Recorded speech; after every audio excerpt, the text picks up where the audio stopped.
2024 ఎన్నికల్లో వైసీపీకి 11 సీట్ల దారుణ ఓటమి వచ్చిన తర్వాత దేశం మొత్తం ముక్కున వేలేసుకొని చూసింది. ఇది ఒకవైపు. నిత్యం ప్రజలతో ఉండేటువంటి ఆయన ఓడిపోవటం ఏంటి అనేటువంటిది దేశం యావత్తూ నోరెళ్లబెట్టి చూసింది. ఇది రెండవ వైపు. సరే, ఇదంతా గతం.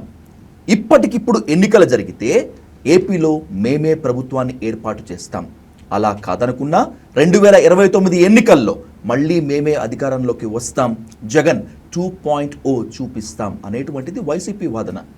ఇక అది కలే, మర్చిపోండి అంటోంది కూటమి. ఇన్ని వాదనల నేపథ్యంలో రాబోయేటువంటి రోజుల్లో వైసీపీ భవిష్యత్తు ఏంటి, కూటమి పునాదులను కదిలించగలుగుతుందా లేదా అనేటువంటి అంశాలపై ఇన్ డెప్త్గా డిస్కస్ చేద్దాం. Let's invite YCP ex MLA Kethireddy Venkataramireddy గారు on to the dial news hot seat with Vijay సాతు.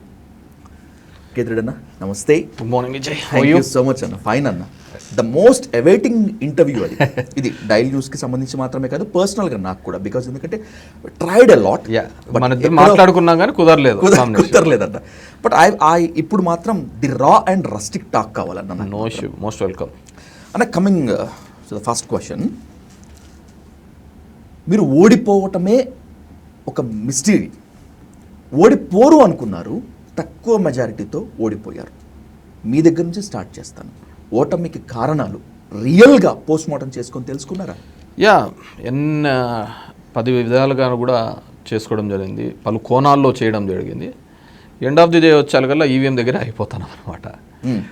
ఒక ముక్కుమోహం తెలియని వ్యక్తి, ఎక్కడి నుంచో వచ్చిన వ్యక్తి, ఈరోజు డేట్ 26 అయింది, వచ్చి 2 సంవత్సరాలు అవుతుంది. వాళ్ళు ఎలక్షన్స్ జరిగి జూన్ 4 ఇప్పుడు రిజల్ట్స్ వచ్చినాయి అనుకుంటా. ఈ రోజు చూసినా కానీ 55 నుంచి 60 ఏళ్ళ మధ్యలో గ్రామీణంలో ఉన్న ప్రజలకు ఇతను కాన్వాయ్ లేకుండా సింగిల్గా పోయినాడంటే, లుంగి కట్టుకోకపోతే ఇతను గుర్తించలేరు. మినిస్టర్ అయినా కానీ గుర్తించలేరు. అంటే దానికి నాన్ అవైలబిలిటీ కావచ్చు. మరి ఆ రోజుకే లేనే లేదు. గత 4 ఎలక్షన్స్లో బీజేపీ కంటెస్ట్ చేసింది మా ధర్మవరంలో. They got only 600 votes. Today they got 1 lakh votes. So నేను ఆ రోజు కూడా ఇదే దాంతో మాట్లాడినా, there is a manipulation in this అని చెప్పేసి. ఈరోజు దేశం మొత్తం ఎలక్షన్స్ చూస్తే కూడా ఈ మధ్యన మాట్లాడుతున్న వాళ్ళు పరకాల ప్రభాకర్ కావచ్చు, కొన్ని కథనాలన్నీ చూస్తున్నా కానీ there is a complete manipulation in the elections అనేది పూర్తిగా అర్థమవుతుంది. సరే, నేను చేసుకున్న దాంట్లో అంటే గవర్నమెంట్ నుంచి కూడా ఆ రోజు ఉన్న దాంట్లో సమ్ సిచ్యువేషన్స్లలో సరిగ్గా హ్యాండిల్ చేయలేకపోయినాము అనేది కూడా ఉంది. కానీ ఎలక్షన్ హ్యాండిల్ చేయలేకపోయినాము, గవర్నమెంట్లో ఉన్నప్పుడు క్రైసిస్ని హ్యాండిల్ చేయలేకపోయినాము. కొన్ని ఇష్యూస్ని కానీ కూటమి మా మీద చేస్తున్న దానిలో కూడా హ్యాండిల్ చేయలేకపోతే దానివల్ల కొద్దిగా నష్టం జరిగి ఉండొచ్చు. కానీ 11 సీట్లు వచ్చేంత నష్టం అయితే మా పరిపాలన అయితే అంత అధ్వానంగా అయితే జరగలేదు, అది మాత్రం చెప్పగలుగుతాం. నిజాయితీగా చెప్తున్నారు. నిజాయితీగా గుండె మీద చేసుకొని మా పరిపాలనలో అంత ఘోర వైఫల్యాలు మేము చేయలేదు. దెర్ ఇస్ సమ్ అంటే ఒక ట్రెడిషనల్ పాలిటిక్స్ను వదిలిపెట్టేసి కొత్త పంతాలో రాజకీయం చేసిన మాట వాస్తవమే. దానివల్ల కొద్దిగా నష్టం జరిగిండొచ్చు అనే మాట కూడా వాస్తవమే. కొంత భారీగానే జరిగింది కదా. 11కి వచ్చేకల్లా కొంత నష్టమే, కానీ ఇది ఈవీఎంల నష్టం.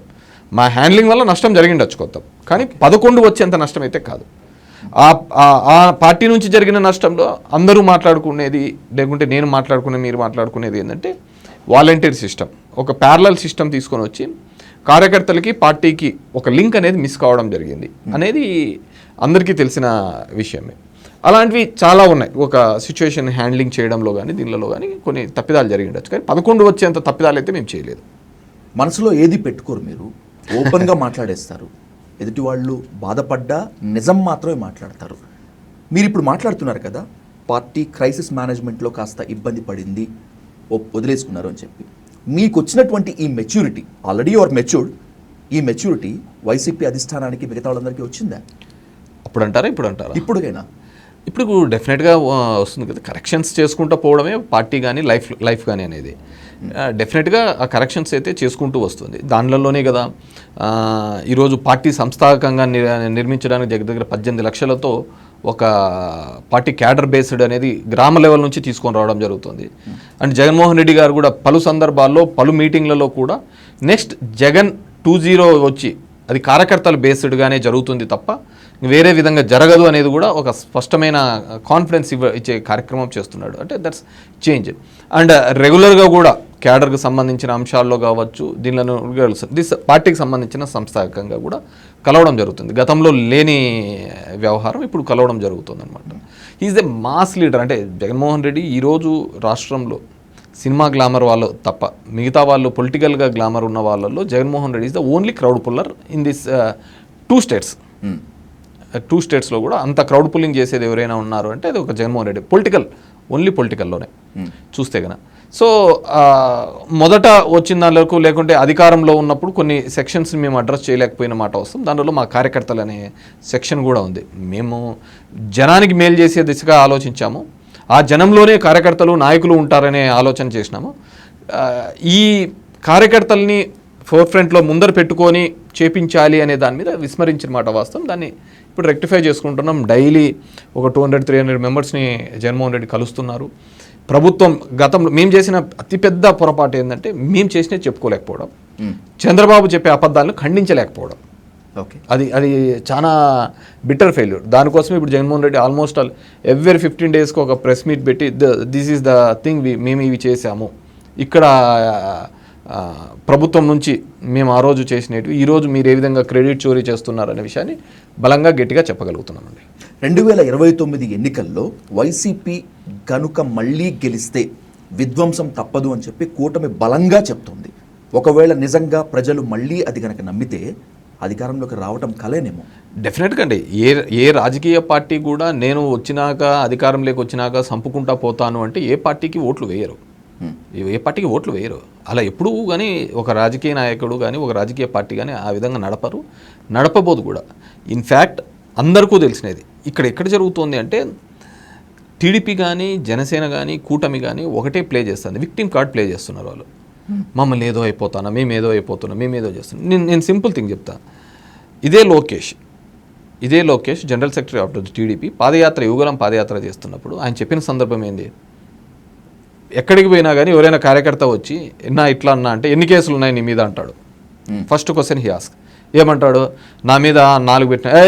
4 ఏంది, నా మీద 17 ఉన్నాయి, నువ్వు 17 వస్తేనే నువ్వు క్వాలిఫై అవుతావు ఏదానికన్నా పోస్ట్కి. ఇదే నేను చెప్పిన మాట ఎవరు? లోకేష్ చెప్పారు. తెలుగుదేశం పార్టీ లోకేషే కదా చెప్పినది. మేము ఎక్కడ ఆ విధంగా క్రైమ్ని కానీ ఇంకోటి కానీ ప్రోత్సహించలేదు కదా. జగన్మోహన్ రెడ్డి చెప్తున్నది ఒకటే, అధికారం అడ్డం పెట్టుకొని అధికారులు ఎవరైనా కానీ ప్రజల్ని కానీ క్యాడర్ని కానీ హింసించడం కానీ అదేవిధంగా అవినీతి కానీ తప్పిదాలు చేస్తే మీరు ఎంత దూరం పోయినా మిమ్మల్ని వదిలిపెట్టమనేది మాత్రం చెప్తున్నారు. There is nothing violence in that. ఎవడైనా కానీ తప్పు చేసిన వాళ్ళు బిఫోర్ కోర్టు తీసుకొని వస్తాము, చట్ట పరిధిలో తీసుకొని వస్తామని మాత్రమే మేము చెప్తున్నాం. అదే పవన్ కళ్యాణ్ కావచ్చు, అదే చంద్రబాబు నాయుడు కావచ్చు, అదే తెలుగుదేశం పార్టీ గారు ఏం చెప్పినారు? 20 కేసులుంటేనే you are qualified for the politics అన్నాడు. అదే పవన్ కళ్యాణ్ కూర్చోబెట్టి ఒంగోబెట్టి అందరినీ బట్టలిప్పి నారబెట్టి కొడతానని చెప్పిన వాడు పవన్ కళ్యాణ్. వీళ్ళు మాట్లాడుతున్నారు, వీళ్ళు మేమేదో హింసలు చేస్తున్నామని చెప్పి పడతారు. ఇదే జగన్మోహన్ రెడ్డి గారు 19 to 24 కానీ హింస అనేది ఒక మొదలుపెట్టి ఆ విధమైన ఆలోచన ఆయన చేసింటే అసలు ఉండేవాళ్ళు కూడా కాదు. 3 సంవత్సరాలు వాళ్ళు రోడ్ల మీదకి కాదు కదా జనం దగ్గర కూడా రావడానికి ఆలోచించిన సందర్భం, భయపడిన సందర్భం. అయినా ఎక్కడే కానీ ఎవరినే కానీ ఇబ్బంది పెట్టలేదు. ఈరోజు కూడా ఎవరిని ఇబ్బంది 10 కాలాలు ఒక పార్టీ రన్ కావాలి అంటే కనుక ఇలా హింసతో మాత్రం ఎప్పుడు పార్టీలు రన్ కావండి. ఇలా హింసతో ఎప్పుడు కాదు. ఈ రోజుకి కూడా ఏదైనా కానీ నువ్వు జనంకి ఏం చేస్తావు, ఏ విధంగా వాళ్ళ యొక్క మన్ననలు పొందుతామనేదే చూసుకోవాలి. కానీ ఈరోజున్న దీంట్లో వాళ్ళంతా విక్టిమ్ కార్డ్, మమ్మల్ని ఏదో చేస్తున్నారంట, ఇది చేస్తారంట, విధ్వంసం చేస్తారు. ఎక్కడ విధ్వంసం ఉంటుంది? దీంట్లో విధ్వంసం ఏం లేదు. జగన్మోహన్ రెడ్డి ఎక్కడే కానీ విధ్వంసం చేస్తామని చెప్పలేదు, ఇంకోటి చేస్తామని చెప్పలేదు. 2-0 ఎవరైతే మా వాళ్ళని ఇబ్బంది పెట్టారో వాళ్ళ మీద ఖచ్చితంగా వి టేక్ లీగల్ యాక్షన్ అని చెప్పడం జరిగింది. ఓన్లీ లీగలేనా, అన్అఫిషియల్గా ఆఫ్ రికార్డ్గా అంటే ఆన్ రికార్డ్గా ఉన్న సిస్టమ్ ఏం చేస్తుంది? ఆన్ రికార్డ్గా there is one system running కదా. జ్యుడిషియరీ కానీ పోలీస్ డిపార్ట్మెంట్ కానీ వ్యవస్థలన్నీ రన్ అవుతున్నాయి కదా. ఆ వ్యవస్థలు ఏం ఊరుకుంటావు కదా, సొసైటీ ఏం ఊరుకుంటుంది కదా. నువ్వు ఊరికే చంపేస్తాము తమ్మేస్తాము అంటే అవన్నీ ఏం సిస్టమ్ ఉంటుంది. నో వన్ విల్ ఎంకరేజ్ అండి. అండ్ మోరల్లెస్ జగన్మోహన్ రెడ్డి నేచర్ కాదు అది. ఆ విధంగా ఇబ్బంది పెట్టాలని ఇంకోటి చేయాలని గొడవ పెట్టాలని కొట్లాడాలనేది nature. He wants run party. ఇంకా ఒక 40-50 years రన్ చేయాలి పార్టీ. సో ఇలాంటి చిన్న చిన్న దానిలోకి చేసుకుంటూ పోతా అంటే దట్ వోంట్ ఎగ్జిస్ట్ లాంగ్ టైంలో రన్ కావాలంటే పార్టీస్. హింసను ప్రోత్సహించే, హింసను చేసేటువంటి ఏ రాజకీయ పార్టీకి మనుగడకు ఉండదు అనేటువంటిది మీ క్లియర్ స్టేట్మెంట్. అంతే. నిజంగా I want salute you very heartfully. ఈ మాట మిగతా ఎవరన్నా చెప్పుంటే బహుశా క్యాజువల్గా తీసుకుని ఉండేవాళ్ళేమో. ఫ్యాక్షన్ ప్రభావం నుంచి, ఫ్యాక్షన్ ప్రాంతం నుంచి వచ్చినటువంటి మీరు ఇది చెప్పడం అనేటువంటిది నిజంగా గ్రేట్. నాకు ఇప్పుడు ఒక రిలవెంట్ క్వశ్చన్కి ఆన్సర్ కావాలి. 2006లో మీ నాన్నగారిని మర్డర్ చేసిన తర్వాత మీరు కంప్లీట్గా మీ కోపం నరాన్ని తెంచేసుకున్నారు. సాధారణంగా మీ పొజిషన్లో ఎవరన్నా ఉండుంటే, నేనున్నా కూడా పగ తీర్చుకొని ఉండేటువంటి వాడిని. మీరు మాత్రం monk who sold his Ferrari లెవెల్లో అయిపోయారు. ఏంటి అసలు? ఇట్స్ 2006. అంటే నేను దీంట్లో వేరేది అది ఇది అని చెప్పి మా నాన్న కావచ్చు వీళ్ళందరూ కూడా ఫ్యాక్షన్ అనేది ఒక కంపల్షన్ మీద ఒక ఇదిగా నడిపించిన సందర్భాలు మేము వ్యక్తిగతంగా చూడడం జరిగింది. He came into the politics or faction at the age of 18.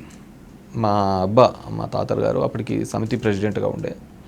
18 years ఓల్డ్లో intermediate చదివేటప్పుడు చెన్నైలో చదివేటప్పుడు, ఇక్కడ 10th వరకు అనంతపూర్ ఎల్ఆర్జీలో చదివి 10th ఇంటర్మీడియట్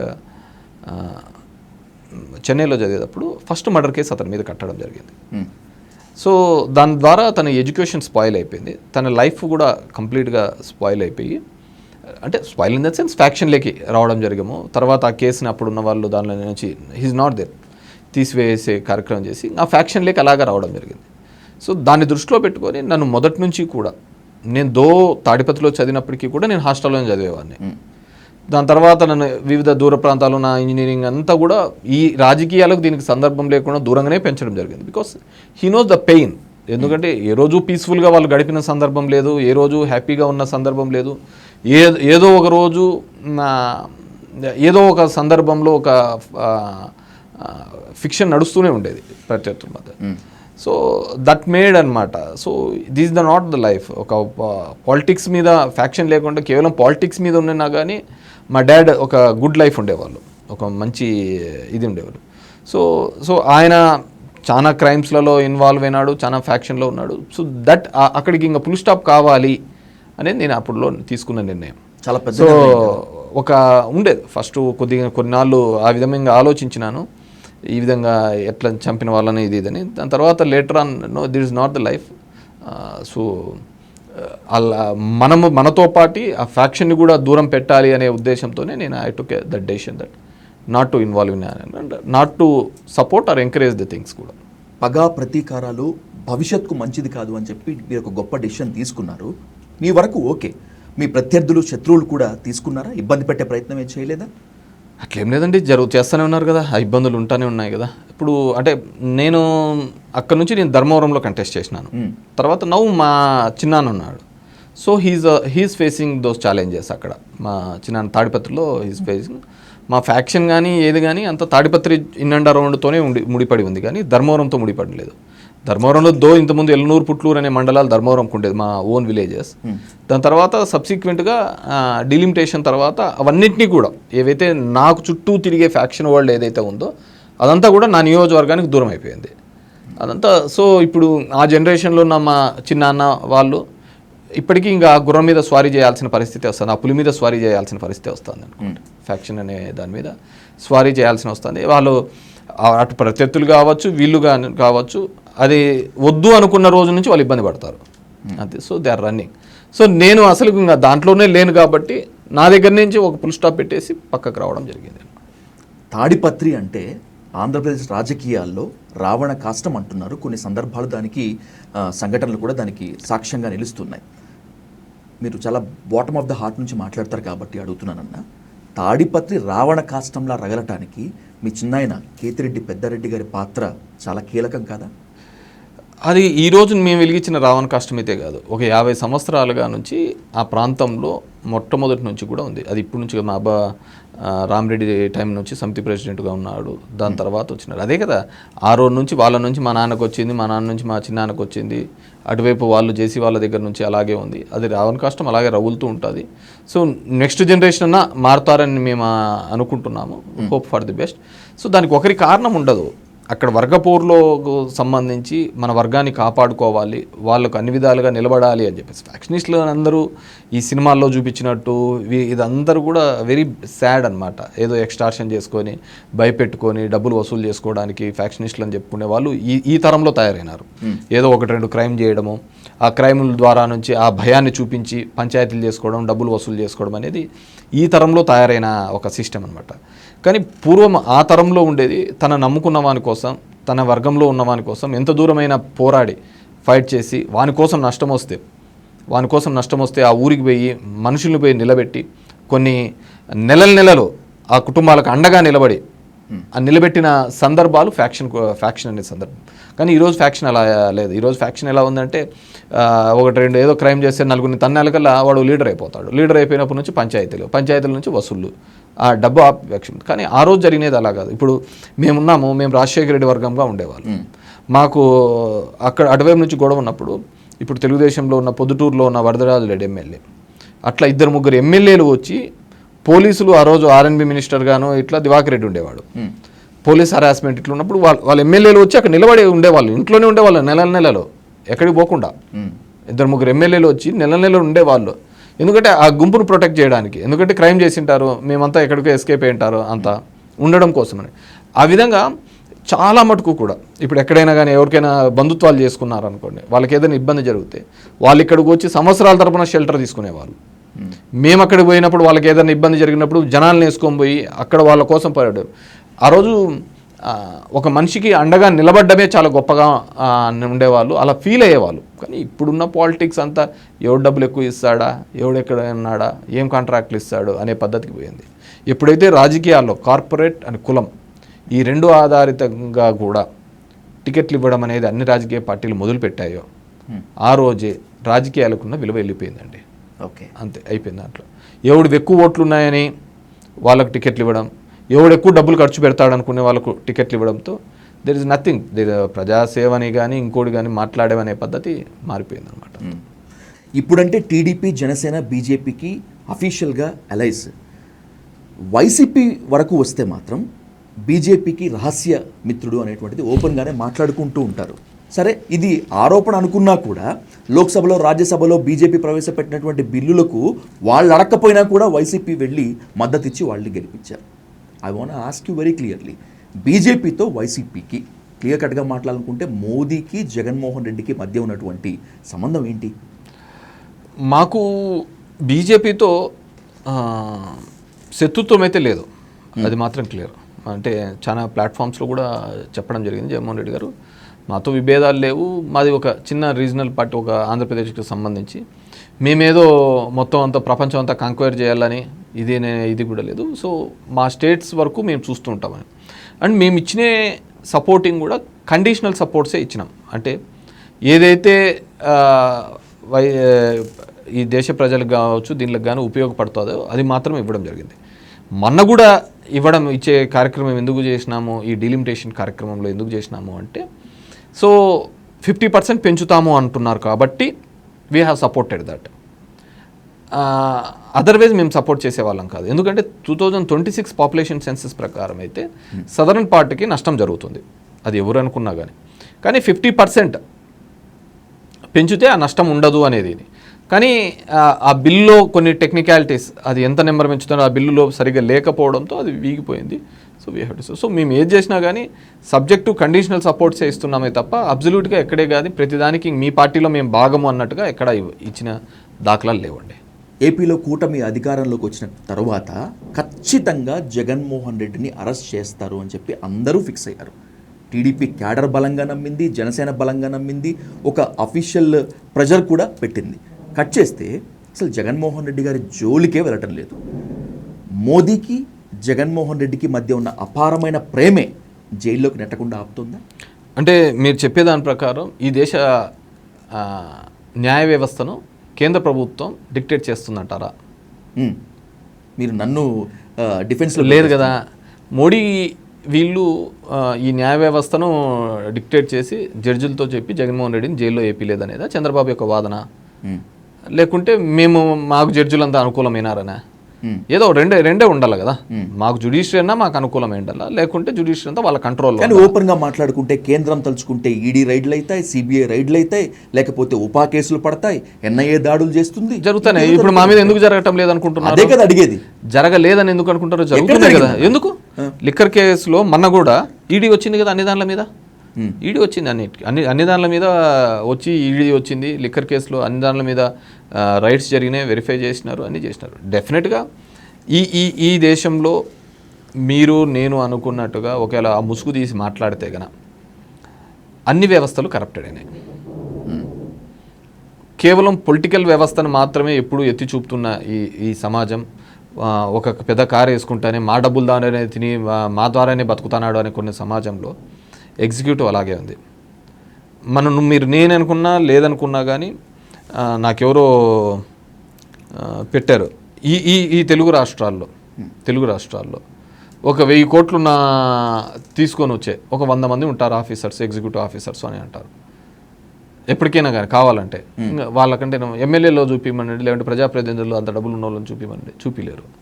ఇంకా అదేవిధంగా మీడియా ప్లాట్ఫామ్స్ ఏ విధంగా ఉన్నాయి, మీడియా హౌసెస్ ఏ విధంగా నడుస్తున్నాయో తెలుసు, న్యాయ వ్యవస్థలో ఏ విధంగా నడుస్తున్నాయి అనేది అందరికీ తెలిసినదే. సో దీంట్లో ఎవడు కూడా అంత పరమాత్మలు ఎవరు లేరండి, అంత సిస్టమ్ ఈజ్ కరప్టెడ్. దీంట్లో పోనీ జనమన్నా దీంట్లో బాగా ఉన్నాము, మనం బాగా ఉన్నాము, నేను హానెస్ట్గా ఉన్నాను కాబట్టి నేను కరెక్ట్ అయినా అనేది చూసుకుంటున్నాంటో అది కూడా ఎక్కడ కనపడటం లేదు నాకు. ఎందుకు కనపడటం లేదంటే ఆ విధంగా ఉంటే మొదటి నుంచి కూడా జరుగుతున్న ప్రతి తప్పిదాన్ని ప్రశ్నిస్తూ వచ్చేవాళ్ళు, ప్రతి తప్పిదాన్ని కూడా ఒక రివోల్ట్గా చేసుకునేవాళ్ళు. ఆ కాలం పోయినట్టుగా కనపడుతోంది. ఆ సిస్టమ్ నుంచి దూరం అయిపోయినారా జనం కూడా అనిపిస్తోంది, విచ్ ఈస్ బ్యాడ్ సినారో. కేవలం ఒక ప్రజాస్వామ్యం అనే ముసుగుతో ఈరోజు డిక్టేటర్షిప్ కంటే కూడా అధ్వానంగా ఈరోజు భారతదేశం ముందుకు పోతుంది. దాంట్లో మీరు నేను కాదనుకున్నా అదే జరుగుతుంది. ఈ దేశం ఆ విధంగా ముందుకు పోతుంది. లేకుంటే మతం మీదనో కులం మీదనో ద్వేషాలు రగిల్చి ఈ విధంగా చేసుకునే పద్ధతి తీసుకుని ఒక ఆఫీసరు ఒక పార్టీకి సంబంధించిన వాడుగా ఎలా ఉంటారు, ఈ దేశానికి సంబంధించిన వాడుగా ఉంటాడు ఒక ఆఫీసర్ అనేవాడు. ఒక న్యాయ వ్యవస్థ ఒక పార్టీలో ఒక మంచి 2-3 జడ్జిమెంట్లు వచ్చిన తర్వాత రాజ్యసభ సీట్లు ఎలా వస్తున్నాయి, ఎందుకు రావాలి, అవసరం ఏముంటుంది చెప్పు. ఒక ఎలక్షన్ కమిషన్ చేయాల్సింది భారతదేశం కోసం పనిచేయకుండా ఒక కేంద్ర ప్రభుత్వం కోసం పనిచేసి ఒక ఇన్స్టిట్యూట్ లాగా ఎలాగ మారిపోతుంది. ఒక చట్టం తీసుకొని వచ్చి డిసెంబర్ 2023లో ఒక చట్టం తీసుకొని వచ్చి దాంట్లో Supreme Court CJ, leader of opposition, leader of the house ఉండాల్సిన చట్టంలో కేవలం లీడర్ ఆఫ్ ది హౌస్ జడ్జిని తీసేసి ఇంకొక మినిస్టర్ని పెట్టినాడు. మినిస్టర్ ఈజ్ నథింగ్ బట్ వాళ్ళ పార్ట్ ఆఫ్ ది ముగ్గురులో 2 వాళ్ళే అయిపోయారు, ఒకరు ఎల్ఓపి అయిపోయారు. దాంట్లో ఏముంటుంది చెప్పు, సెలక్షన్ ప్రాసెస్లో నడిచిపోతుంది. ప్రశ్నించే గుణం తగ్గింది, అడిగేవాడు లేడు, మాట్లాడేవాడు లేడు, జరిగిపోతుంది. ఈరోజు దేశము ఈ 10 సంవత్సరాలు ఎంతకంటే అంత దిగజారిపోయింది, ఆర్థిక వ్యవస్థ అంతగా దిగజారిపోయింది. $96 డాలర్ విలువ తెలియదు, డాలర్ విలువ సామాన్య ప్రజలకు అనవసరమైన విషయం, కానీ అది చూపించే ప్రభావం సామాన్యులు ఖచ్చితంగా ఇంపాక్ట్ పడుతుంది. మన పాస్పోర్ట్ ఎంత అండి, 138 ర్యాంకో 158 ర్యాంకులో ఉంది.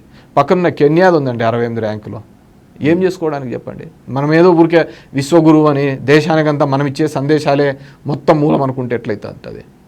సో జవాబుదారంతనం తగ్గిపోయింది, ప్రజల్లో ప్రశ్నించే గుణం తగ్గిపోయింది, పాలకుల్లో జవాబుదారితనం, మాట్లాడేలా చెప్పాలనే తనం తగ్గిపోయినప్పుడు ఇవన్నీ ఏర్పడతా అంటే అంతే.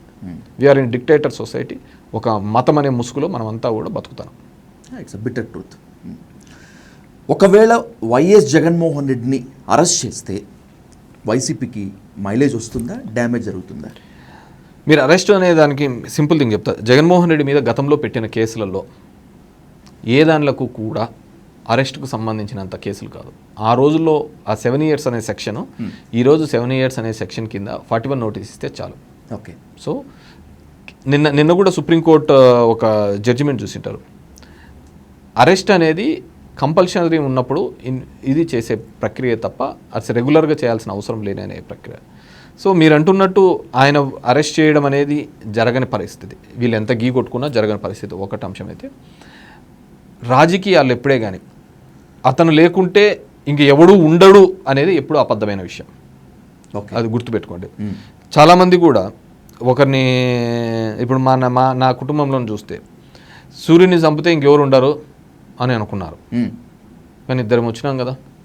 ఆ రోజైతే మా నాయన కూడా ఉండే. ఈరోజు మా నాయన మా చిన్న ఆయన ఎమ్మెల్యే అయినాడు, నేను ఎమ్మెల్యే అయినాను, ఇది చేసినాం కదా, రివైవ్ అయినాం కదా. సో పొలిటికల్ సిస్టంలో ఒకరిని చంపినంత మాత్రాన, ఒకరిని ఎలిమినేట్ చేసినంత మాత్రాన వాటికి సమాప్తం అయిపోతుంది అనేది లేని విషయం. రాజశేఖర రెడ్డి గారు ఉన్నంత వరకు కూడా ఎవరు ఆలోచించలేదు. రాజశేఖర రెడ్డి గారు చనిపోయిన తర్వాత జగన్ రెడ్డి ఈ విధంగా ఇంత ఉవ్వెత్తున వచ్చి పోరాడి కాంగ్రెస్ అలాంటిది 30 ఏళ్ళ రాజకీయ జీవితంలో రాజశేఖర రెడ్డికి ఎప్పుడు కూడా ఎదిరించాలి అని ఎప్పుడు ఆలోచన వచ్చిండదు. కానీ జగన్మోహన్ రెడ్డి తన కొడుకు ఎదిరించినాడు, పార్టీ నిలబెట్టాడు. జైలుకు పోయిన తర్వాత కూడా జైలుకు పంపిస్తే పార్టీ ఉండదన్నారు.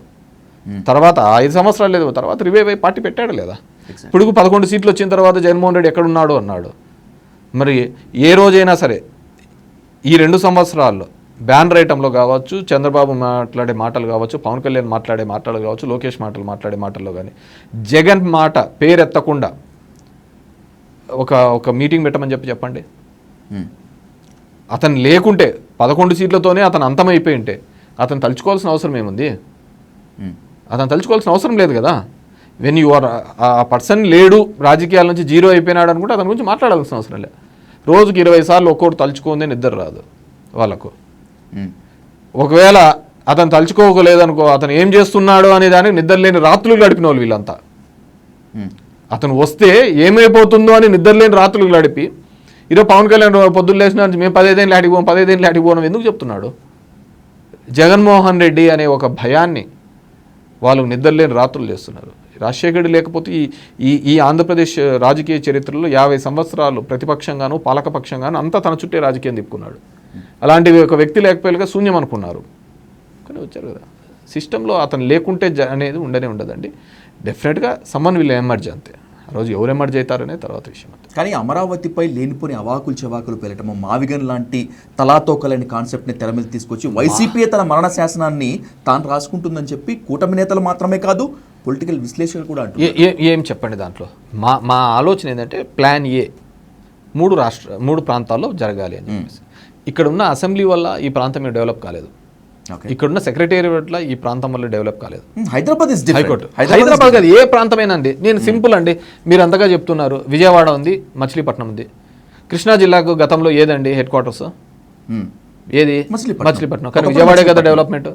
తిరుపతికి ఏదండి? చిత్తూరు కదా. కానీ తిరుపతే కదా అంతా. సో దానివల్ల ఎప్పుడు డెవలప్ కాదండి. నువ్వు క్రియేట్ చేసే పబ్లిక్ రావడం కోసం నువ్వు క్రియేట్ చేసే ఫెసిలిటీస్ ఇంపార్టెంట్. నువ్వు జ్యుడిషియల్ సిటీ, హాస్పిటల్ సిటీ అని ఊరికి భూములు ఇచ్చుకుంటా, ఎడ్యుకేషన్ సిటీ అని చెప్పేసి రావడం కాదు. కానీ సెలెక్ట్ చేసిన ప్రాంతం కూడా ఇంపార్టెంట్ కదా. ఇప్పుడు ఈ సదరన్ పార్ట్ ఆఫ్ ఇండియాలో ఎందుకు హైదరాబాద్లోనే అంతగా బాగా డెవలప్ అవుతుందండి? లింగ్విస్టిక్, ఎవరు వచ్చినా కానీ ఏ లాంగ్వేజ్ కానీ సమస్య ఉండదు. వెదరు, అదేవిధంగా ఇక్కడ ఎటువంటి అర్త్క్వేక్స్కి స్కోప్ తక్కువ. ఒక ప్రాంతం డెవలప్ కావాలంటే ఇవన్నీ కూడా ముడిపడి ఉంటాయి. వాటిని వదిలిపెట్టేసి ఏదేదో చేసుకుంటూ పోతా అంటే. మీరేమో చంద్రబాబు నాయుడు గారి అవినీతి, లోకేష్ గారి అవినీతి, పవన్ కళ్యాణ్ గారి అవినీతి గురించి మాట్లాడుతూ ఉంటారు. ఎన్నికల ప్రచారం నుంచి ఇప్పటి వరకు వాళ్ళు మిమ్మల్ని అవినీతి అక్రమాలకు డాన్గా చూపిస్తూ ఉంటారు. వాళ్ళు చూపించేటువంటి ప్రధాన కారణము మీ ఫామ్ హౌస్కి సంబంధించి. బేసికల్గా మాట్లాడుకుంటే కేతిరెడ్డి గారు, చిన్న పిల్లాడు చూసినా కూడా ఆ గుర్రంకొండ ఫామ్ హౌస్ చెరువు మధ్యలో ఉంటుంది అనేటువంటిది ఈజీగా అర్థమైపోతుంది. మీరేమో నేను ఆర్టీఐ ద్వారా తీసుకున్నాను, బ్రిటిషర్స్ దగ్గర తీసుకున్నాను అని చెప్పి అంటూ ఉంటారు. కబ్జా కాదా? కాదండి. అది కాదు అని చెప్పేసి కూడా గతంలో ఇదే ఎన్జిటికి కూడా వాళ్ళు కౌంటర్ వేసినారు. ఓకే, అది కాదు అని చెప్పేసి. That to it's not a permanent structure, that's a temporary structure. అది పర్మనెంట్ స్ట్రక్చర్ కాదు. అసలైన కబ్జా ఎక్కడో తెలుసా? ఉండవల్లిలో చంద్రబాబు నాయుడు గారు ఉండే ఇల్లు కరకట్ట లోపల ఉండడం జరిగింది. నాది ఉండే ప్లేస్ బ్యాక్ వాటర్. ప్రతి దాంట్లోనూ కూడా ఏ టెరైన్కి పోయినా కానీ, ఏ ల్యాండ్కి పోయినా కానీ, డ్యూ టు వాటర్ కానీ ఇది కానీ, ఇప్పుడు భారతదేశం ఉందనుకోండి, ఇలా ఉంటుంది కిందికి వాటర్, ఇలా ఉన్నప్పుడు ఖచ్చితంగా ఆ షేప్లో వస్తూ ఉంటుంది. దట్ డజన్ మీన్ దాంట్లో అది ఐలాండ్ కూడా కాదు, మాది ఆనుకొనే ఉంటుంది. ఆ విధంగా ఉంటుంది. లోకేష్ వాళ్ళు ఫొటోస్ తీసేంత వరకు కూడా అదంత బ్యూటిఫుల్గా ఉన్న విషయం నాకు కూడా తెలియదు. అవునా? అంతవరకు తెలియదు. అది గుర్రకొండ కాదు, దాన్ని ఎర్రకొండ. అది నాకు ఇప్పటికీ దాని విషయంలో ఎర్రకొండ అంటారు. నేను కోవిడ్ టైంలో టౌన్లో నేను వేరే చోట హార్స్ నేర్చుకుంటూ ఉంటే మా ఫ్యామిలీతో పాటు చాలామంది నేర్చుకున్నారు అప్పుడు కోవిడ్ టైంలో. ఇప్పుడు జనంతో తిరిగేది లేదు కాబట్టి అప్పుడు. సో దానికోసమని దీనికి పెట్టినారు. సరే, నేనేమంటానంటే టీడీపీదిను వీళ్ళది ఒక సబ్జెక్టుగా ఒక నెరేటివ్ ఉంటుందండి. అది ఎట్లా అంటే మీరు దృశ్యం సినిమా చూసినారా? దృశ్యం సినిమా అవును. వెంకటేష్ పోయినప్పుడు ఏం చేస్తాడు వెంకటేష్, ఒక నెరేటివ్ క్రియేట్ చేస్తాడు. సాయిబాబా గుడికి వచ్చినాను, ప్రవచనాలు విన్నాను, హోటల్కి వచ్చినాను, బిర్యానీ తిన్నాను, బస్సులోకి వచ్చినాను, టికెట్ తీసుకున్నాను, అన్ని చోట్ల 4వ తేదీ చెప్తా అంటాడు. సో మైండ్లోకి ఒకటి రిజిస్టర్ చేసే ప్రక్రియ చేస్తాడు. దాని తర్వాత ఆఫీసర్లు అంతా 4th పోయినాడంట, బుక్లో రిజిస్టర్ చేస్తారు. This kind of narrative they build. Okay, దీనికనే కాదు, ఏదైనా కానీ చంద్రబాబు కానీ టీడీపీ కానీ ఒక నెరేటివ్ బిల్డప్ చేస్తారు. We failed completely in that. ఇప్పుడు లక్ష్మీపార్వతి ఎన్టీఆర్ వ్యవహారంలో చూడండి. ఓకే, వాళ్ళిద్దరూ ఎలక్షన్లకు ముందే పెళ్ళి అయిపోయి బహిరంగంగా పోయి 1994లో ఎలక్షన్స్కి మొత్తం తిరిగినారు. They got absolute majority. దాని తర్వాత ఈ కార్టూన్స్లో కానీ ఈనాడులో కానీ ఒక నెరేటివ్ బిల్డప్ చేసినాడు. ఇతను స్త్రీలోలుడు, మొత్తం అంతా ఆమె చెప్పినదే అని చెప్పేసి ఒక నెరేటివ్ బిల్డప్ చేసినాడు. బిల్డప్ చేసి దాన్ని ఎస్టాబ్లిష్ చేసినాడు. గతంలో ఎన్టీ రామారావు గారు తీసుకున్న ఒక కఠిన నిర్ణయాలు, బర్తరఫ్ చేయడం, ఇలాంటివన్నీ చూపించి ఒక బ్రీత్ చూపించినాడు ఎమ్మెల్యేగా. ఇప్పుడే ఇతను ఇట్లున్నాడు, మొత్తం అందరినీ తీసేస్తాడంట, ఇది ఇదని మొత్తం అంతా కుప్పాడు చేరుకొని ఇది చేసినాడు. ఇది ఒక నెరేటివ్ బిల్డప్ చేసినాడు. ఆ వెన్నుపోటు నెరేటివ్ ఏంది, ఆ రోజు లేకపోతే పార్టీ యొక్క అధోగతి అయిపోతుంది అనేది ఒక నెరేటివ్ బిల్డప్ చేసినాడు. సరే, కొడుకులు అంత బలం ఉన్నారా, ఇది లేదా అంటే ఆ రోజున బాలకృష్ణ, హరికృష్ణ, బావమరిది అల్లుడు వెంకటేశ్వరరావు అందరూ కూడా సపోర్ట్ చేయడం జరిగింది. ఎందుకు ఆలోచించుకోవాల్సిన విషయం ఏంది అంటే, లక్ష్మీపార్వతితో ఎందుకు ఎన్టీ రామారావు ఉన్నాడనేది ఒకటి ఆలోచించుకోవాలి. ఓకే, ఎందుకు ఆలోచించినాడు? అంతమంది పిల్లలు ఉన్నా కానీ ఎవరు కేర్ టేక్ చేయనప్పుడే కదా అతను రెండో అంశం పోయినది. ఆ వయసులో కూడా పెళ్లి చేసుకోవాల్సిన అవసరం, ఏంటంటే ఈరోజు మేము నందమూరి వారసులు అనుకున్న వాళ్ళు, ఇంకోరు ఉన్న వాళ్ళు, they didn't take care of NT Ramarao. అందుకు లక్ష్మీపార్వతి అనే ఒక తోడుని ఆయన కోరుకోవడం జరిగింది. Whatever may be the reasons. So దాని తర్వాత ఒక నెరేటివ్ని బిల్డప్ చేస్తాడు, దాని మీద చూస్తాడు. ఇప్పుడు నేను ఇంతకుముందు దృశ్యం సినిమాలో ఏ విధంగా అయితే నెరేటివ్ బిల్డప్ చేస్తా జనం దీనికి రుద్దుతారో, దీన్నే గ్లోబల్స్ ప్రచారం అంటారు. Goebbels is the ministry in the Hitler government. Exactly, he is minister for the propaganda. ఒక ప్రొపగాండాను అంతవరకు కేవలం 2 పత్రికలు, వాళ్ళే పత్రికలు ఉండి అవే జనంలోకి రుద్ది చెప్తే అవునా నిజమా అని చెప్పేసి దాన్నే జనంలోకి తీసుకొని పోయి దాన్ని ఎస్టాబ్లిష్ చేసిన సందర్భాలు. ఇప్పుడు కూడా ఈ రాష్ట్రంలో అదే జరుగుతుంది. ఒక ప్రొపగాండాని తీసుకొని పోయి దాన్ని అలాగే ఎస్టాబ్లిష్ చేసుకుంటూ పోయి దాన్ని క్రియేట్ చేసిన సందర్భం. ఇంతవరకు నాకు తెలిసిన చంద్రబాబు నాయుడు నాకే వ్యతిరేకంగా, మా నాన్న చనిపోయినప్పుడు ఆ రోజు నేను తెలుగుదేశం పార్టీలో ఉన్నాను. చంద్రబాబు నాయుడు మా ఇంటికి వచ్చిన నాకు దగ్గరుండి కూడా ఆయన స్ట్రెంత్ అని దానికి నేను. సో కానీ పాలసీ మేకింగ్లో ఈ రాష్ట్రానికి, ఈ దేశానికి ఉపయోగపడే వాళ్ళగా ఉండాలి అనేది నా కోరిక, అంతే. సో నీకు 40 సంవత్సరాల అనుభవం, 4 సార్లు ముఖ్యమంత్రి, డూ ఫర్ దిస్ స్టేట్. అన్ని రాజకీయాల కోసం చేయాల్సిన అవసరం లేదు అంట. Sometimes you may get success, sometimes you may fail. కానీ డెవలప్మెంట్ కోసం ఈరోజు ఇరిగేషన్ చూసినా, వెల్ఫేర్ చూసినా, ఏది చూసినా వైఎస్ఆర్ పేరే కదా చెప్పేది. నీ పేరు నువ్వు నీ వాళ్ళతో చెప్పేదే తప్ప జనం మాట్లాడుకునేది ఏముంటుంది చెప్పండి? జనం మాట్లాడాలి కదా. ఇప్పుడు ఆ రోజు 1,00,000 కోట్లతో పెడితే ధనయజ్ఞం అంటారు ఇరిగేషన్లో హీఈస్ ద ఓన్లీ వన్ ప్రియారిటీగా తీసుకొని అంత డబ్బులు ఇన్వెస్ట్ చేసినాడు. దాని తర్వాత వచ్చిన వాళ్ళంతా ప్యాచ్ వర్కులు చేసుకుంటూ వచ్చినారులేండి. ఇప్పుడు కేసీఆర్ వచ్చి ఇక్కడ కాళేశ్వరం అని తన ఐడెంటిటీ కోసం చేసినాడు. ఈ రోజుకి 4 సార్లు ముఖ్యమంత్రి అయినాడు. జగన్మోహన్ రెడ్డి అనేది ఒకసారి. ఇంకా జగన్మోహన్ రెడ్డి మీద ఏడుస్తున్నావు. 4 సార్లు ముఖ్యమంత్రి అయినప్పుడు నువ్వు ఇదే విజయవాడ, ఇదే వైజాగ్, ఇదే ఆంధ్రాని ఎందుకు డెవలప్ చేయలేకపోయినావు? ఏదో డెవలప్ అయిన హైదరాబాద్ నాది అని నువ్వు చెప్తున్నావు, కానీ మిగతా ప్రాంతాలన్నిటికీ కూడా మీరు ముఖ్యమంత్రిగా ఉంటారు కదా 9 సంవత్సరాలు.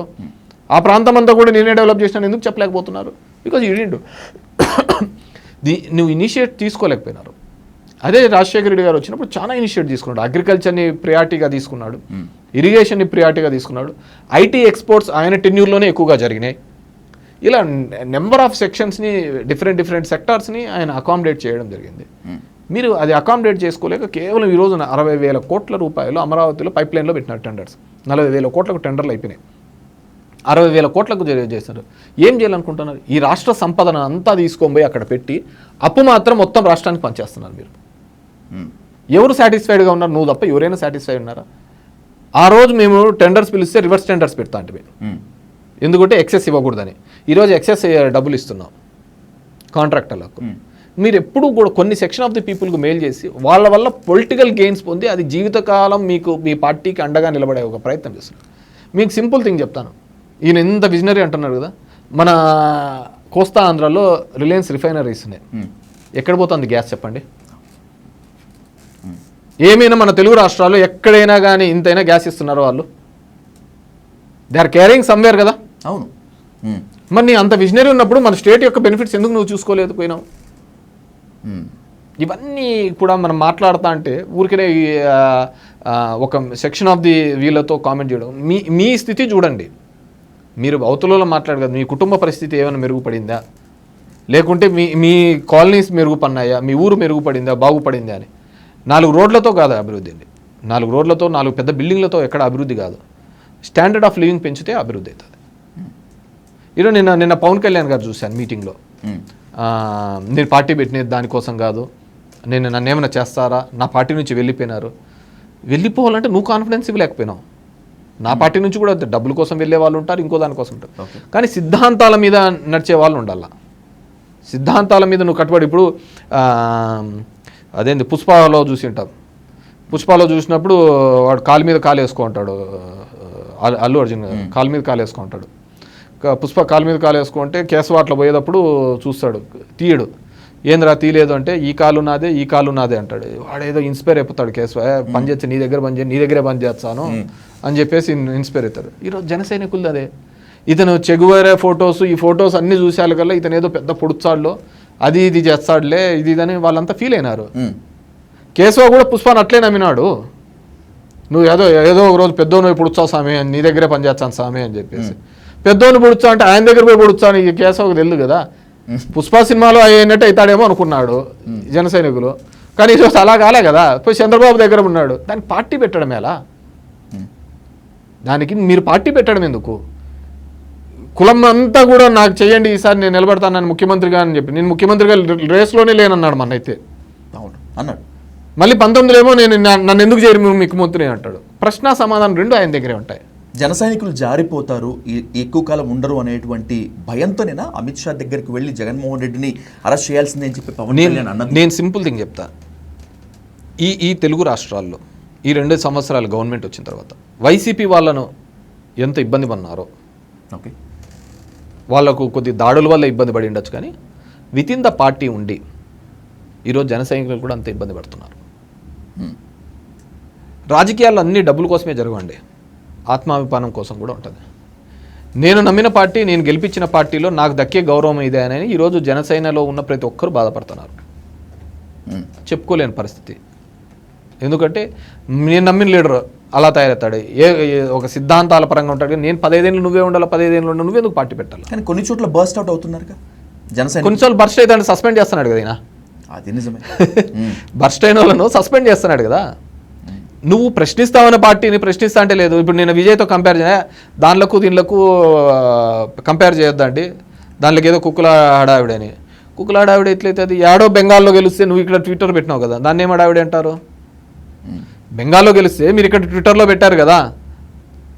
బేసిక్ ఎందుకంటే ఒక మూవీ ఇండస్ట్రీ నుంచి వచ్చిన తర్వాత డెఫినెట్గా సొసైటీ కంపేర్ చేస్తుంది. So how he emerged as a CM, నువ్వు how you emerge as a leader. నువ్వు పార్టీకి పెట్టిన తర్వాత నేను ఖచ్చితంగా ఆయన గన పార్టీ పెట్టి అలా ఫైట్ చేసింటే అలా 5% షేర్ని ఇంకో 10%, 15% అలా ఇంప్రూవ్ చేసుకునే అవకాశం దొరికేదేమో. డెఫినెట్గా అది ఒక రోజు కాకుంటే ఒక రోజు. చంద్రబాబు ఉన్నంత వరకు ఇలాంటి రీజనల్ పార్టీస్ కాదు కదా, నేషనల్ పార్టీనే తొక్కిపడేసినాడు. ఎప్పుడో 94లో వచ్చిన 4% ఓట్ షేర్, 6% ఉన్న ఓట్ షేరు బీజేపీకి ఈరోజు కూడా అంతే ఉంది కదా. ఏమైనా పెరిగిందా? ఎందుకంటే చంద్రబాబు ఉన్నంత వరకు కూడా ఇలాంటి పార్టీలు ఏమీ ఎదగలేవు. ఆయన తర్వాత ఏమైనా ఎదగచ్చేమో తెలియదు కానీ లేవు. ఆ రోజు పీఆర్పీ పెట్టినది కూడా చిరంజీవి పెట్టినది రాంగ్ టైం. ఎందుకంటే ఇద్దరు జైంట్స్ కొట్టుకుంటున్నారు, చంద్రబాబు రాజశేఖర్ రెడ్డి. 2 పెద్ద వ్యవస్థల మధ్య దూరాలను చూసినాడు, కాలే. ఇప్పుడు అక్కడ ఎందుకు వచ్చింది? తమిళనాడులో ఇద్దరు లేరు, జయలలిత లేరు, అమ్మ లేదు, డిఎంకే లేరు, ఇద్దరు సద్భావంతో పోతున్నాడు. ఆ గ్యాప్లో ఆయన రావడం జరిగింది. ఇక్కడ ఈయనకి ఆ ఫైట్ చేసే స్పిరిట్ పోయింది. ఓకే, నిండా విషము జగన్మోహన్ రెడ్డి మీద అతనికి పవన్ కళ్యాణ్ గారికి ఎప్పటి నుంచి ఒక కోపం వైఎస్ఆర్ ఫ్యామిలీ మీద నుంచి. మీరు అప్పుడు కూడా చూడండి, అప్పుడు కూడా పంచలు ఊడు తీసుకొడతాం కాంగ్రెస్ వాళ్ళని మాట్లాడేది యువరాజ్యంలో ఉన్నప్పుడు ఈయనే మాట్లాడినాడు. నిండా వీళ్ళ మీద ఒక ద్వేషంతో మాట్లాడుతున్నాడు తప్ప పాలసీస్ మీద కావచ్చు దీని మీద లేదు. ఆ ద్వేషం ఎందుకు వచ్చిందో తెలీదు. ఓకే, ఒక 36 ఏళ్ళ యువకుడు నీకంటే నీ తోటివాడు నీకంటే ముందుగా ఎదుగుతున్నాడనే ఒక ఈర్ష్య ఉండొచ్చు, ఏదైనా ఉండొచ్చు. కానీ నీకు ఈక్వల్ ఆపర్చునిటీస్ మనకు కూడా ఉంది ఈ రాష్ట్రంలో మనం ఎదగడానికి అనుకున్నప్పుడు డెఫినెట్గా దాని తగ్గట్టుగా ఫైట్ చూపించాలి. So he got failed in that. So దాన్ని జనసైనికుల మీద కోపంలోనో, జనసైనికులు నిజంగా బాధపడుతున్నారు, వాళ్ళ మీద కోపమో లేకుంటే జగన్ మీద కోపమో లేకుంటే చంద్రబాబు మీద ఇచ్చే కంఫర్ట్స్ మీద నీకు ఉందో తెలియదు. కానీ యువర్ పార్టీ భవిష్యత్తులో కానీ ఎప్పుడే కానీ ఎదిగే అవకాశమే లేదు, ఎదిగే అవకాశం లేదు. నువ్వు ఇండివిజువల్గా ఎదగాల అనే ప్రయత్నం చేయకపోకుండా నువ్వు ముఖ్యమంత్రి కావాలి అనే ఫైట్ చేయకపోతే నీకు ఎప్పటికే కానీ ఆ సీట్లే. రైట్ కేత్ రెడ్డి గారు, I conclude with few important questions. Welcome. కూటమి అధికారంలోకి వచ్చిన తర్వాత టార్గెటెడ్ లిస్టు పెట్టినటువంటి వాళ్ళల్లో మీరున్నారు, మీరుంటారు అని అందరూ భావించారు. ఎందుకంటే లోకేష్ గారు పాదయాత్ర చేస్తున్నప్పుడు మీ గెస్ట్ హౌస్ దగ్గరికి వచ్చి సెల్ఫీ తీసుకోవటము, మీ మీద చేసినటువంటి ఆరోపణలు కట్ చేస్తే ఒక నోటీస్ ఇచ్చి మాత్రమే వదిలేశారు. టీడీపీతో కేతిరెడ్డి గారికి లోపాయకారి ఒప్పందాలు ఉన్నాయా, చేసుకున్నారా? అందుకే కూటమి మీ జోలికి ఇప్పటివరకు రావట్లేదా? అలా ఏం లేదండి. ఇట్స్ ఏ నోటీసులు ఇస్తున్నారు, దాని మీద మేము కోర్టుకు వెళ్తున్నాము, దాని మీద రిప్లైస్ ఇస్తున్నాము అని ఇట్స్ కంటిన్యూస్గా జరుగుతుంది. సో వాళ్ళు నేను సింపుల్, నేను లొకేషన్ కావచ్చు ఇంకొని కావచ్చు ఇప్పుడు వ్యక్తిగతంగా మాట్లాడిన వ్యక్తిని కాదు, నేనంతా పాలసీ మీదనే మాట్లాడుతుంటాను, వాళ్ళ విధానాల వల్లనే మాట్లాడుతుంటాను తప్ప అంత మించి వెళ్తుంది. So they have given N number of notices, we are replying. It's జరుగుతుంది. నిన్న మొన్న కూడా ఏదో వచ్చింది, పేపర్కి వచ్చింది. ఓకే, సో ఇది జరుగుతుంది. దాంట్లో వాళ్ళు స్పేర్ చేయాలి, వాళ్ళు స్పేర్ చేయకూడదు అనేది ఏమీ ఉండదు అనమాట. డెఫినెట్గా కొంతమంది ఉండొచ్చు, భయపడి పార్టీలు మారిపోయి ఉండొచ్చు. I'm ready for everything. నేను చెప్పాను కదా, భూమి ఎక్కడికి పోదు, ఎత్తకపోరు, జోలో పెట్టుకొని తీసుకొని పోయేదేం కాదు, అక్కడే ఉంటుంది. I will fight till the end. So ఏ విధంగా ఆల్ లీగల్గా ఏమున్నాయో అన్నీ చూస్తాం. నారా లోకేష్ పదే పదే చెప్పే రెడ్ బుక్లో మీ పేరు ఉందా లేదా? మేబీ నేను ఎప్పుడు ఎత్తకలే, ఉండొచ్చు, ఉండకపోయి ఉండొచ్చు. కానీ ఒక బ్యాడ్ కల్చర్ని ఈ తెలుగు రాష్ట్రాల్లో తీసుకొని రావడం జరిగింది, ఆ రెడ్ బుక్ కల్చర్ అని చెప్పేసి. అది అంటే ఇది ఎట్లుంటుందంటే ఆయనకే బూమ్రాంగ్ అవుతుంది. మనం ఏ సిస్టమ్ని మొదలు పెట్టామో ఆ సిస్టమ్ డెఫినెట్గా బూమ్రాంగ్ అవుతుంది. సరే మీకు ఈరోజు కేంద్రంతో ఉన్న సత్సంబంధాలు ఉండొచ్చు, లేకుంటే ఇంకోటి ఉండొచ్చు, మమ్మల్ని ఎవడో కాపాడుతాడని ఉండొచ్చు, కానీ డెఫినెట్గా అయితే అది బూమ్రాంగ్ అవుతుంది. మీకు ప్రత్యర్థులు, శత్రువులు పక్క పార్టీల్లో కంటే సొంత పార్టీల్లోనే ఎక్కువ, ఒప్పుకుంటారా? నాకు అట్లేం లేరండి. నాకు రాజకీయ ప్రత్యర్థులు అంటూ ఎవరు లేరు. వ్యక్తిగత ప్రత్యర్థులు తాడిపత్రిలోనే ఉన్నారు. రాజకీయ ప్రత్యర్థులుగా నేను ఇంతవరకు ఎవరిని చూడలేదు. సొంత పార్టీలో ఉండదు. మనల్ని చూసి ఏడ్చే వాళ్ళు ఉంటారు. ఎవరు ఉండొచ్చు, అది సొసైటీ. ఇప్పుడు మనము బాగా డబ్బులు ఉన్న వాళ్ళం అంటే మన బ్యాంక్ అకౌంట్లో చూస్తూ ఉంటుంది. మనము వెయిట్ అంటే వెయింగ్ మిషన్లో చూస్తూ ఉంటాం. మనం బరువు అంటే మనం ఎదిగాము అంటే మన మీద ఎంతమంది ఏడుస్తుంటే మనం అంత ఎదిగినామని అంతే, అంతకంటే వేరేది ఏం లేదు. సో మనం బాగా ఎదుగుతున్నాము అంటే మనల్ని చూసి ఏడ్చేవాళ్ళు, మనల్ని చూసి ఇది చేసేవాళ్ళే మనం ఎదుగుతున్నామనే దానికి ఇండికేషన్. అంతగా వైసీపీలో మిమ్మల్ని ఎదగనివ్వకుండా ఎదిగితే ఎప్పటికైనా డేంజర్ అవుతారని భావించేటువంటి వ్యక్తుల పేర్లు ఇద్దరివి చెప్తాను, ఒప్పుకుంటారో లేదో మీ ఇష్టం. ఒకటి తోపుదుర్తి ప్రకాష్ రెడ్డి, రెండవది గోరంట్ల మాధవ్. ఏం సంబంధం ఉంటుందండి? ప్రకాష్ నేచర్ అట్లేం కాదు, కానీ అన్ని దాంట్లో ఏలు పెడతా అంటాడు, గెలుక్కుంటా అంటాడు. సో అతను పెద్ద ఇదేం కాదు. మాధవ్కు అట్లేం లేదు. మాధవ్ ఈజ్ వెరీ మచ్ ఇది అనమాట. ప్రకాష్ వీళ్ళు ఊరికే అనవసరమైన దాంట్లో, ఇప్పుడు నా దాంట్లో ఏదో ఆఫీసు పెడతాను. ఇప్పటికీ అర్థం కానటువంటి ఇష్యూ అదే, రాప్తాడు కాన్స్టిట్యున్సీ వైసీపీ ఆఫీస్ ధర్మవరంలో పెట్టడం ఏంటి అసలు? రాప్తాడులోనే ఆఫీస్ లేదు అతనికి. అదే ఎందుకు అసలు? అంటే మిమ్మల్ని తొక్కేసేందుకు కాదా, మీకు చెక్ పెట్టేందుకు కాదా? నన్ను తొక్కడానికి ఎవరు లేరు, ఇది లేదు. బేసిక్గా 3 మండలాలు నాకు వస్తాయి. అతని 3 మండలాలు రామగిరి, కనగానపల్లి, చిన్న కొత్తపల్లి అనేది ధర్మవరం రెవెన్యూ డివిజన్కి వస్తుంది, ఆర్డీఓకి వస్తుంది. సో దాన్ని ఉద్దేశించి అతను ఏదో చెప్పినట్టున్నాడు. అతను నేను రాప్తాల్లోనే ఆఫీస్లో పెట్టాడు, రాప్తాల్లోనే ఆఫీస్ లేదు. ఇంకా రామగిరి అనే మండలానికి ఇంకా తిరగడానికి ఇబ్బంది పడుతున్నాడు. ఓకే, రామగిరి ఇప్పుడు నాకు వచ్చి ఆఫీస్ పెట్టేది ఉంది, నా దగ్గర చేసేది ఏముంటుంది? నన్ను ఒకడు తొక్కేదంటూ లేదు, పెట్టేదంటూ ఏం లేదండి. నేనేం అందరితోనూ నా నియోజకవర్గం దాటి నేను ఎవరి దాంట్లో ఇన్వాల్వ్ కాను. నేను అదేదో బావిలో కప్పలాగానే ఆ నియోజకవర్గాన్ని ధర్మవరం, నాకు పెళ్ళిళ్ళు కూడా వేరే నియోజకవర్గం అట్లా ఉంటే కదా నావన్నీ అయిపోయి టైం పర్మిట్ అయితేనే పోతాను, లేకుంటే అది కూడా పోను అనమాట. నా కాన్స్టిట్యున్సీ అంటే అంతే. అదే నన్ను ఎక్కువగా బాధించిన విషయం. ఇలాగే బతికేశానా నేను 20 సంవత్సరాలు, వీళ్ళే నా ప్రపంచం అని బతికేశానా, నా ఫ్యామిలీ నా పిల్లలను కూడా చూడకుండా బతికేశాను అనేది నాకు అప్పట్లో బాగా బాధించబడ్డ విషయం. అంతకంటే వేరేది ఏం లేదండి. ఉమ్మడి అనంతపురం జిల్లాకి మంత్రి పదవి రాకుండా పోవటానికి, ఎస్పెషల్లీ రెడ్ల సామాజిక వర్గానికి మంత్రి పదవి రాకుండా పోవటానికి ఒకటి కేతిరెడ్డి, రెండవది తోపుదుర్తి ప్రకాష్ రెడ్డి కారణం అనేటువంటి బలమైన నింద మీరు మోస్తున్నారు. మీ ఇద్దరి మధ్య ఆధిపత్య పోరే రెడ్లకు మంత్రి పదవి ఇవ్వకుండా కురబ సామాజిక వర్గానికి ఇవ్వాల్సి వచ్చింది అని. దాన్ని కంప్లీట్గా నేనేదండి, జగన్మోహన్ రెడ్డి గారికే ఒక ఈ సోషల్ ఇంజనీరింగ్ అనే కాన్సెప్ట్ తీసుకొని ఆయన ఆ పద్ధతిలో పోవడం జరిగింది. బీసీలకు, ఎస్సీ ఎస్టీలకు, మైనార్టీస్కి హైయెస్ట్ ప్రియారిటీ ఇవ్వాలి అనేది ఆయన ఆలోచన. బికాస్ వాళ్ళకందరూ రాజకీయ పరంగా వాడుకున్నారే తప్ప పొలిటికల్గా లిఫ్ట్ ఇవ్వలేదు. అది నేను ఇవ్వాలి అనే ఉద్దేశంతోనే అన్ని కార్పొరేషన్లు కానీ, అన్ని మినిస్ట్రీస్ కానీ, మాట్లాడే ప్రతి మాట కానీ జనంకే దీన్ని ఒక section of the people, corporates కావచ్చు, ఇప్పుడు ఎడ్యుకేషన్ ఫీల్డ్లో రిఫార్మ్స్ ఇచ్చాడు, మెడికల్ ఫీల్డ్లో రిఫార్మ్స్ తెచ్చాడు. సో కార్పొరేట్ ఎడ్యుకేషన్ని నమ్ముకున్న వాళ్ళు వ్యతిరేకించిన వాళ్ళు ఉంటారు, కార్పొరేట్ హాస్పిటల్స్ని ఉన్న వాళ్ళు వ్యతిరేకించిన వాళ్ళు ఉంటారు. ఏంది ఇదంతా మా కడుపు కొడుతున్నాడు అని. ఇప్పుడు స్కూల్స్ మీద అంత ఇన్వెస్ట్ చేసినాడు. ఓకే, ఆడే పిల్లలకి ఏం ఓటు హక్కు ఏం లేదు, కానీ బెస్ట్ ఎడ్యుకేషన్ ఇవ్వాలి అని. అదే విధంగా ఇంగ్లీష్ మీడియం అనే ఎడ్యుకేషన్. హెల్త్ మీద చేశాడు. 17 మెడికల్ కాలేజెస్ గవర్నమెంట్ తీసుకొని రావాలని ఒక ప్రయత్నం చేసినాడు. అదేవిధంగా హాస్పిటల్స్ అన్ని రెనోవేట్ చేసినాడు.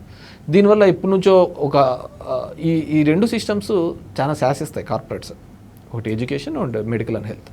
ఈ సిస్టమ్స్ ఫెయిల్ అయిపోతాయి కదా అనే ఒక భయంతో వ్యతిరేకించిన వాళ్ళు ఉన్నారు సిస్టంలో. అంత పేదోళ్ళకే ఇస్తారు. They are not vote bank, they are human resources అని చెప్పారు. ఎగ్జాక్ట్లీ. నీకు పిల్లల చదువు మీద పెట్టే ఇన్వెస్ట్మెంట్ కంటే పెద్ద ఇన్వెస్ట్మెంటే కాదు అంటున్నా ఈ దేశంలో. అంతే కదా, పిల్లలకి ఇంగ్లీష్ మీడియం మీదనో, పిల్లలకు చదువు మీదనో పెట్టే ఇన్వెస్ట్మెంట్ కంటే ఈ దేశానికి పెద్ద ఇన్వెస్ట్మెంట్ ఏముంటుంది? నువ్వు వేసే రోడ్లు, బిల్డింగ్లు కాదు. ఆ పిల్లలకు వీళ్ళకు చదువు చెప్పించి వాళ్ళ మంచి ప్రయోజనాలకు చేస్తే వాళ్ళే తెస్తారు 10. నేను అవి రోడ్లు, బిల్డింగ్స్ వల్ల నష్టం అని చెప్పటం లేదు. దీస్ ఆర్ ది ప్రియారిటీస్ కదా అంటున్నా. హెల్త్ ఈజ్ అట్మోస్ట్ ప్రియారిటీ కదా. హాస్పిటల్ చూడమండి, నేను ఇప్పుడు నా దాంట్లో తీసుకొని వచ్చా ఒకటి మదర్ అండ్ చైల్డ్ హాస్పిటల్. ఎందుకంటే నేను గుడ్ మార్నింగ్ వెళ్ళినప్పుడు హాస్పిటల్స్ ఇన్స్పెక్ట్ చేశాను, అక్కడ చూసా. దానికోసం ఒకటి హాస్పిటల్ కట్టించా, 50 బెడెడ్ హాస్పిటల్. వాళ్ళు దీన్ని ఇప్పుడు వచ్చిన మా హెల్త్ మినిస్టర్ దాన్ని పెద్ద ఉపయోగించుకోలే అనమాట. సో దట్ డిపెండ్స్ అనమాట జనం యొక్క ఆలోచన విధానం. సో ఆ పద్ధతిలో మేము చేయడం జరిగింది, బట్ రికగ్నైజేషన్ రాలేదు అంతే. ఇంతకుముందు గుడ్ మార్నింగ్ ధర్మవరం గురించి ఒక ప్రశ్న అడిగాను మిమ్మల్ని, అది మీకు స్ట్రెంగ్తా వీక్నెస్ అని చెప్పి. మీకు నేను తిరగడం నా బలహీనత అండి. తిరిగాను. సో దానివల్ల జనంలో అంటే ఓట్ సంగతి వదిలేస్తే కానీ హార్ట్స్ అయితే గెలవగలిగిన, ఓట్లు తెలుదు కానీ హృదయాలు అయితే గెలవగలిగిన. అంతకుమించి వేరేది ఏంది నాకు వచ్చిన పెద్ద ఉపయోగం ఏం లేదనమాట. అదే గుడ్ మార్నింగ్ ధర్మవరం ప్రోగ్రామ్ని బేస్ చేసుకొని మీ మీద ఉన్నటువంటి 2 విమర్శలను ప్రశ్నలుగా మీ ముందు పెడతాను. మిగతా వాళ్ళకన్నా కూడా నేనే ఇంటలెక్చువల్ని అని చూపించుకునేందుకు కేతిరెడ్డి విపరీతంగా ప్రయత్నిస్తూ ఉంటాడు. తన ముందు ఎవరన్నా మెచ్యూర్డ్గా మాట్లాడితే ఒప్పుకోడు అని. నిజమేనా? నేను ఇంతకుముందు కూడా చెప్పా, నేను ఇంటెలిజెంట్ కంటే కామన్ సెన్స్ని ఎక్కువ నమ్ముతానని. ఐ నో నాకు మీరు పర్సనల్గా తెలుసు కాబట్టి నేను most of the issues I resolve in common sense. కానీ నేను మోస్ట్ ఆఫ్ ది అంటే దీంట్లో చాలామంది మనల్ని ఎంబ్రాస్ చేయడానికి వచ్చే వాళ్ళు ఉంటారు, ఇబ్బంది పెట్టే లైవ్లో నడుస్తుంటుందని ఇబ్బంది పెట్టే వాళ్ళు ఉంటారు. అలా ప్రయత్నాలు జరిగాయి కదా, చాలా జరిగాయి. సో అట్లాంటప్పుడు నేను ఇది చేసి నేను వాళ్ళకు ఆన్సర్ చేసి వెళ్తాను. దాంట్లో ఇంటలెక్చువల్ దీంట్లో ఇంకో అట్లేం ఎక్కడ ఉండదండి. సొసైటీ మీద అవగాహన ఉండేది, సివిక్ సెన్స్ ఉన్నవాడు ఎవడున్నా కానీ నాకు ఇబ్బంది ఉండదు. సివిక్ సెన్స్ లేని వాళ్ళతోనే నాకు సమస్య, అంతకంటే వేరేది లేదు. బేసిక్గా 2 ఉంటాయి, కామన్ సెన్స్, సివిక్ సెన్స్. సమాజంలో చూసి నువ్వు ఇది చేస్తున్నావు. ఈరోజు నేను సింపుల్, ఇంటింటికి చెత్త సేకరణ ఉంటుంది. హైదరాబాద్లో జరుగుతుంది, విదేశాల్లో జరుగుతుంది, ఎక్కడైనా. చెత్త మీద పన్ను అన్నారు. మరి చెత్త ఎవడు తీసుకుపోతాడు? చెత్త అంతా రోడ్ల మీదే ఉంది. అయ్యేది 30 రూపాయలు, నువ్వు క్వార్టర్కి 200 పెడతావు. నీ ఇంటి దగ్గరికి నీ ఆరోగ్యం మీద చెత్త ఎత్తకుండా దానికి చెత్తదని చెప్పేసి ప్రమోట్ చేసినారు. ఇప్పుడు చెత్త ఎత్తబోయే వాళ్ళు లేరు. ఎంత ఇబ్బంది కంటే అంత ఇబ్బంది ఉంటుంది టౌన్లలో అందరూ. సో ఇది సివిక్ సెన్స్. వాళ్ళకి తెలుసు ట్రాక్టర్ వస్తుంది తీసబోయి చేయొచ్చు అని, తీసబోయి అన్నీ ఒక చోట్ల వేస్తూ అంటారు. నీ కాలువలన్నీ కూడా దానిలోకి వేస్తూ అంటారు. మన కామన్ సెన్స్ కంటే సివిక్ సెన్స్ ఉండాలి కదా. సొసైటీలో ఎలా ఉండాలి ఏంది అనేది ఉండదు. మనం తీసుకొని మొత్తం అంత వేరే దేశాల్లో వేస్తామా, వేయలేం. అలా ఉంటుంది అంతే. అంతే దరిద్రాలు. సో నేను మోస్ట్ నేను కామన్ సెన్స్తోనే ఆన్సర్ చేస్తాను, కానీ ఇంటలెక్చువల్ నేను నా దగ్గర మెజర్మెంట్స్ ఏమి ఉండవు కదా. వాళ్ళ ఆన్సరింగ్ వాళ్ళు అడిగేదాన్ని బట్టి చెప్తూ ఉంటాను అంతే. ది లాస్ట్ క్వశ్చన్, ఫ్యాక్షన్ భూతాన్ని మీరు వదిలేసిన మాట వాస్తవం, ఫ్యాక్షన్ అనేటువంటి పదాన్నే మీరు వెలివేసిన మాట కూడా వాస్తవం. అయినా కూడా మీలో ఆ దర్పం రాజసం ఇంకా పోలేదు. అందుకే గుర్రపు స్వారీలు, పైలట్ ట్రైనింగ్లు, ఫామ్ హౌస్ నిర్మాణాలు అంటున్నారు. ఉన్నాయి అటువంటి ఛాయలు? అట్లే ఫ్యాక్షన్కి దానిలోకైనా కాదు, దర్పము లేకుంటే ఇంకోటి అనేది మనకు స్వతహాగా మనలో ఉన్న జీన్స్ ప్రకారం వస్తూ ఉంటుంది అంతే.